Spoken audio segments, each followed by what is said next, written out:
Hello everyone, welcome back to our channel. ఈరోజు మన ఛానల్లో వచ్చేసరికల్లా మెదక్ జిల్లా పెద్దశంకరంపేట మండలం ఒత్తులూరు గ్రామానికి అయితే వచ్చాము.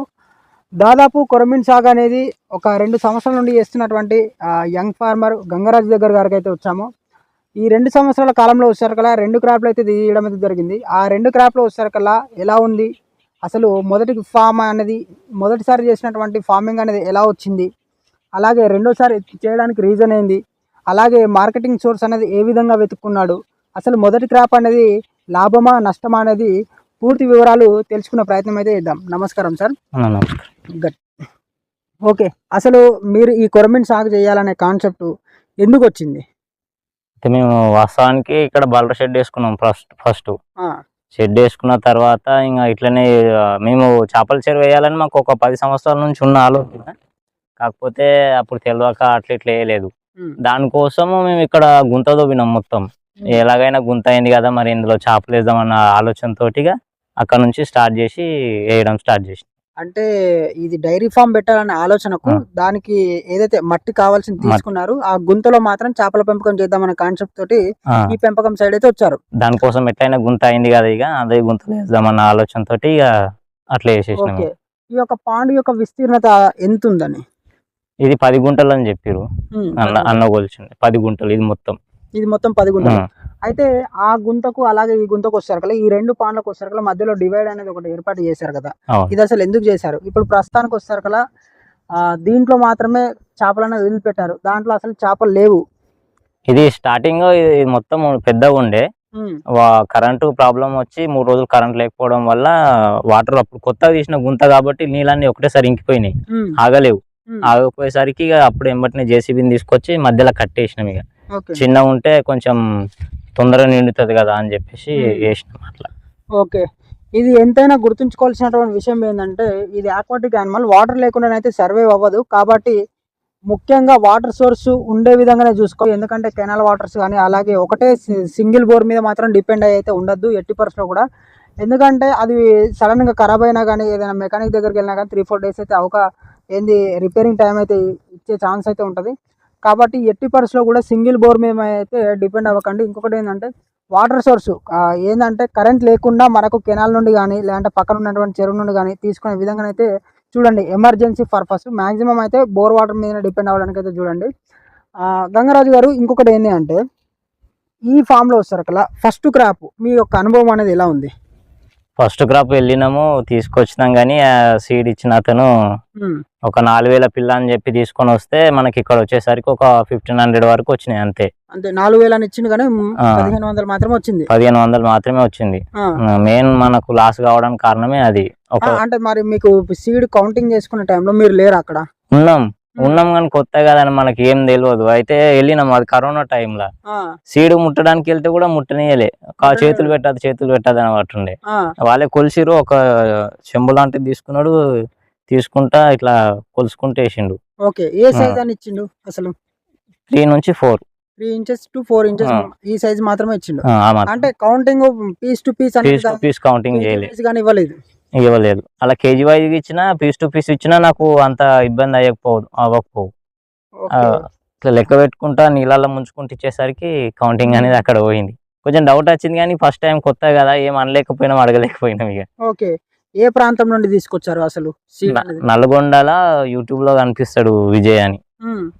కొన్ని వెతకంగా చూసినాము, ఎందుకో నమ్మకం అది ఇది అని చెప్పేసరికి మేము నమ్మి అక్కడికి వెళ్ళినాం. కానీ అతనే పెద్ద ఫ్రాడ్, చాలా మోసం చేసిండు. ఆయన చేసేపటికే 3 లక్షలు నష్టం వచ్చింది మాకు ఫస్ట్ క్రాప్.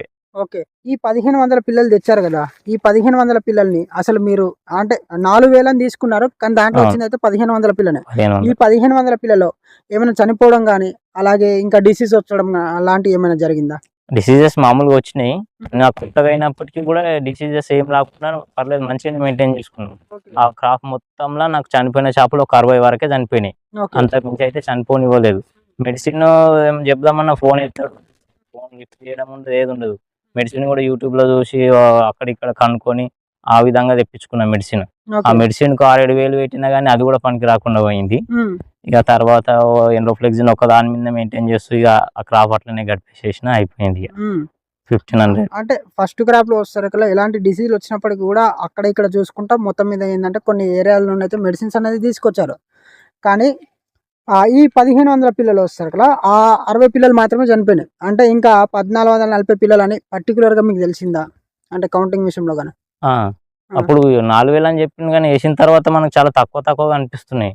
ఇక్కడికి వచ్చి చూసిన వాళ్ళందరూ 4000 అన్న చూస్తే చిన్నగా అనిపిస్తున్నాయి, అది ఇదని అన్నది. మేము ఆల్రెడీ మోసపోయినామని తెలుసు, కానీ ఇంకా ఏం చేయలేని పరిస్థితి కదని క్రాప్ వచ్చేసరికి తీసినాము. ఫస్ట్ క్రాప్ పంపించినప్పుడు 250 చేపలు వెళ్ళినాయి.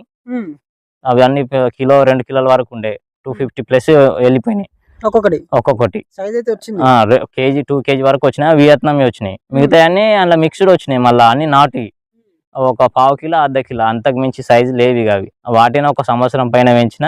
మధ్యలో మిమ్మల్ని కాంటాక్ట్ అయ్యి అప్పటి నుంచి మీ నుంచి దానా మెడిసిన్ మధ్యలో మీ నుంచి తీసుకొని అప్పుడు కాంటాక్ట్ అయిపోయి వేసిన తర్వాత లాస్ట్కి మిమ్మల్ని అడిగితే కూడా మీరు తీసేసేయండి క్రాప్ అంటే, ఇక లాస్ట్ కూడా 1.5 సంవత్సరం అట్లనే పెంచిన కానీ లాభం లేదు.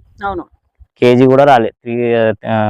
3 కిలోలు 5 క్వింటల్ అయితే అమ్మారు కదా. ఈ 5 క్వింటల్ అమ్మినప్పుడు ఎంత అమౌంట్ అనేది వచ్చింది? 96,000 వచ్చింది అంతే. 96,000. పెట్టుబడి ఎంత అయింది అన్నట్టు? పెట్టుబడి 3 వరకు అయింది, 3 lakhs అయింది. 3 lakhs వరకు అయింది. ఈ 3 lakhs అంటే 96,000 రాగా 2,04,000 రూపాయలు అనేది మనం నష్టపోయాం. మరి ఈ నష్టపోవంగా కూడా సెకండ్ క్రాప్ అనేది ప్రిపేర్ అయ్యారు. అది మళ్ళీ 1 గుంటలో వస్తారు కదా హై డెన్సిటీ తోటి. అంటే 1 గుంటకు 300 పిల్ల వేయాల్సింది పోయి 2000 పిల్ల అనేది వేశారు. ఈ 2000 పిల్ల వేస్తే మరి డెన్సిటీ ఎక్కువ అవుతుందని మీకు తెలియదా? వాస్తవానికి అయితే తెలియదు, ఇంకా పడతాయి కదా 2000 అన్నట్టుగా వేసాను నేను అంతే. ఓకే. మరి ఈ 2000 పిల్ల వేసినప్పుడు స్లో గ్రోత్ ఉంటుంది. అలాగే ఇంకొకటి వస్తారు కల్లా డెన్సిటీ ఎక్కువ ఉన్నప్పుడు కాస్ట్ ఆఫ్ ప్రొడక్షన్ కూడా పెరిగే ఛాన్స్ ఉంటుంది. ఇవన్నీ ఆలోచించుకొని మళ్ళీ సెకండ్ క్రాప్ అనేది దిగడం అయితే జరిగిందా?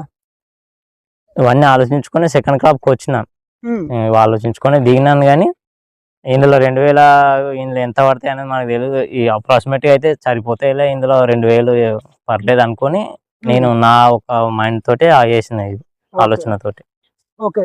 ఈ సెకండ్ క్రాప్ లో వస్తారు కల్లా మరి ఇప్పటి వరకు 8 నెలల కాల సమయంలో ఎంత ఖర్చు అనేది వచ్చిందని?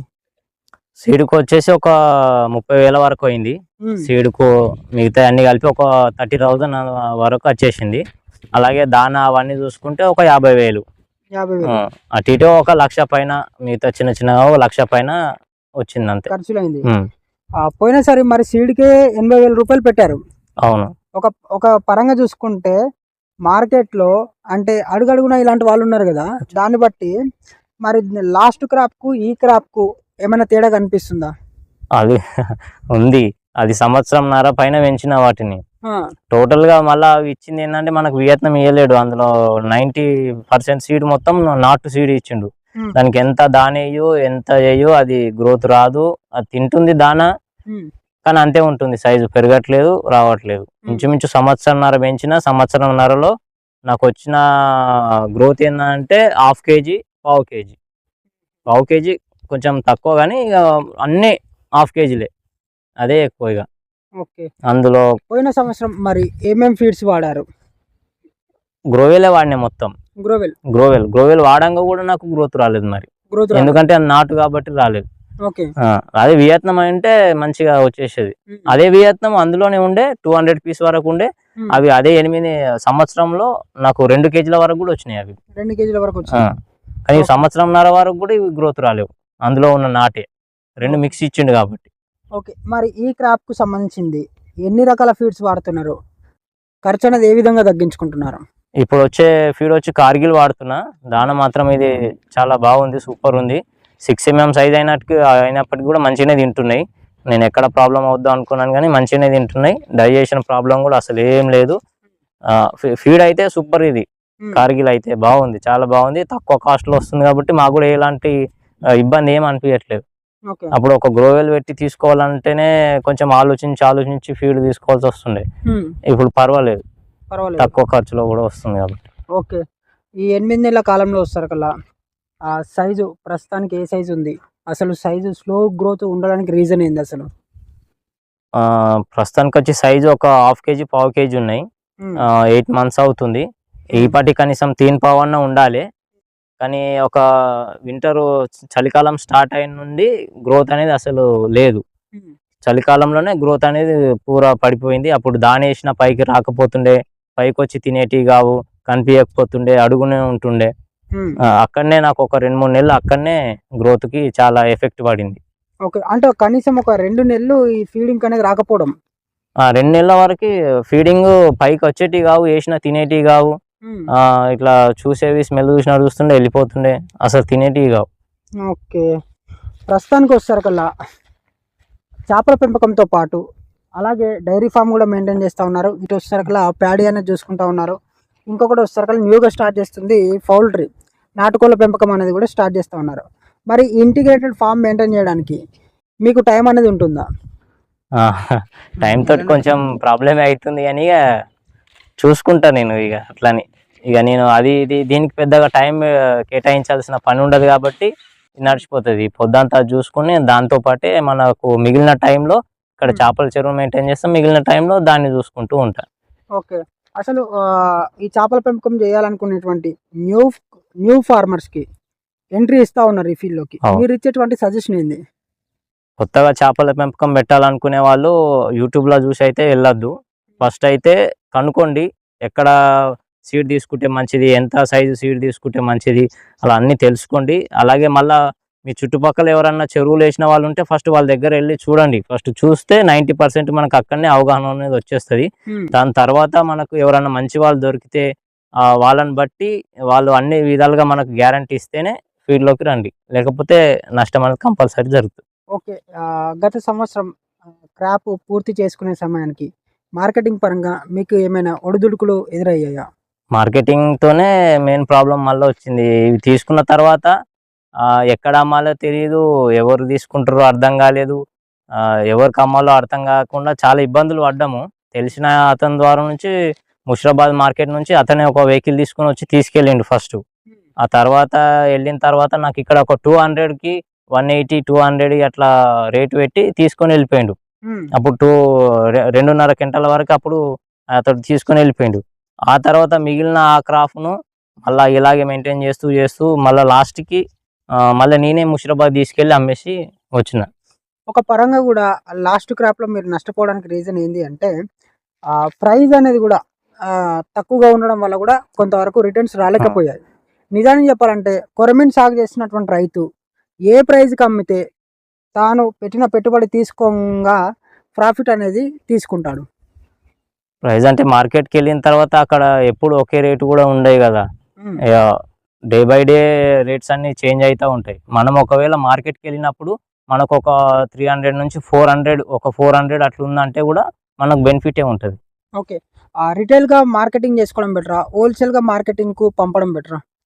మనకు ఛాయిస్ ఉంటే, అవకాశం ఉంటే రీటైల్గా మనమే అమ్ముకోవడం చాలా బెటరు. మన దగ్గర సోర్స్ ఉండి మన చిన్న చిన్న మార్కెట్కి వేసుకోవడం కానీ, లేకపోతే మనమే సొంతంగా తీసుకెళ్ళి అమ్మడం ఉంటే ఇంకా మంచిది. ఇంకా అలాంటి అవకాశం లేనప్పుడు ఇక మార్కెట్కి తీసుకెళ్తే కొంచెం తక్కువనే ఉంటుంది, కానీ ఇక లాస్ట్ ఆప్షన్ ఇక మనకు అది ఏం చేయలేము. ఓకే, అంటే చిన్న చిన్న ఫార్మింగ్ చేసే వాళ్ళు చాలా మటుకు ఏం చేస్తారంటే హోల్సేల్కి వేయడానికి చూస్తూ ఉన్నారు. చిన్న చిన్న ఫార్మర్స్ కూడా రిటైల్గా వేసుకుంటే చాలా బెటర్ కదా మరి. అవును, ఇప్పుడు నేను కూడా ఈ క్రాప్ నాకు మృగశిరకు వస్తుంది. నేను కూడా అక్కడ మృగశిరకు ఇక్కడ మా దగ్గరనే అమ్మాలని నేను అదే ప్రయత్నం చేస్తున్నా. అక్కడ తీసుకెళ్ళి వెహికల్ ఖర్చు అది ఇది మళ్ళీ వాడు కమిషన్ తీసుకుంటాడు. అదంతా దానికంటే ఇక్కడ ఎంత అమ్మినా ఇక్కడ అమ్ముకోవడం బెటర్ ఏమని నేను కూడా అలాగే ఆలోచన చేస్తున్నాను. ఇప్పుడు ప్రస్తుతానికైతే మృగశిర వస్తే నేను ఫస్ట్ ఇక్కడనే అమ్ముతా, మిగిలింది ఏమన్నా ఉంటే మళ్ళీ ఆలోచిస్తా. ఓకే, ఇప్పటి వరకు అంటే లాస్ట్ క్రాప్లో వచ్చేసరికల్లా ఎండింగ్ మూమెంట్లో మహిపాల్ ఫిషెస్ను కాంటాక్ట్ అయ్యారు. అప్పటి నుండి ఇప్పటి వరకు మా సర్వీసెస్ మీకు ఎలా అనిపించాయి? మహిపాల్ ఫిషరీ సర్వీసు బాగుంది. నేను యూట్యూబ్లో చూసిన తర్వాత స్టార్టింగ్లో అయితే మీ వీడియోస్ చూస్తూ అలా ఉండేవాడిని. సర్లే అని చెప్పేసి ఒకరోజు మీకు కాల్ చేసి మాట్లాడి నా పరిస్థితి అంతా మీకు చెప్పిన తర్వాత మీకు అర్థమైంది. తర్వాత మీరు మధ్యలో నుంచి నాకు అబిస్ ఫీడ్ను చెప్పడము, దాని నుంచి నేను అబిస్ ఫీడ్ కూడా వాడి ఇక మొత్తానికైతే ఆ క్రాప్ తీసేసిన. తర్వాత మళ్ళీ ఇప్పుడు మీరు ఉన్నారని ఒక ధైర్యంతో మీ వల్లనే ఇప్పుడు నేను ఈ సెకండ్ క్రాప్ వేయడానికి కూడా ఒక విధంగా మీరే కారణం. ఓకే, ఇదండి గంగరాజు గారికి సంబంధించినటువంటి ఫామ్ డీటెయిల్స్ దాదాపు 10 గుంటల భూమిలో వచ్చేసరికల్లా లాస్ట్ క్రాప్లో చేశాడు. కానీ వాటర్ సోర్స్ లేకపోవడం వల్ల అలాగే పవర్ కూడా చాలా వరకు డిస్టర్బెన్స్ ఉండే కారణాలు ఎక్కువగా ఉన్నాయి కాబట్టి 10 గుంటలు కాస్త దాన్ని ఆఫ్ అనేది తీసుకోవడం అయితే జరిగింది. ఇది ఒక 2 గుంటల ఫామ్ అయితే కనిపిస్తూ ఉన్నది. ఈ 2 గుంటల ఫామ్లో వచ్చేసరికల్లా 2000 సీడ్ అనేది వేసుకున్నారు. కానీ ఒకటి మాత్రం గుర్తుపెట్టుకోండి, గుంటకు వచ్చేసరికల్లా 300 పిల్ల మాత్రమే రిలీజ్ చేసుకోండి. అది మంచి సైజు ఉన్నటువంటి 4-5 అంగుళాలు ఉన్నటువంటి పిల్లని తీసుకుంటే సరిపోతుంది.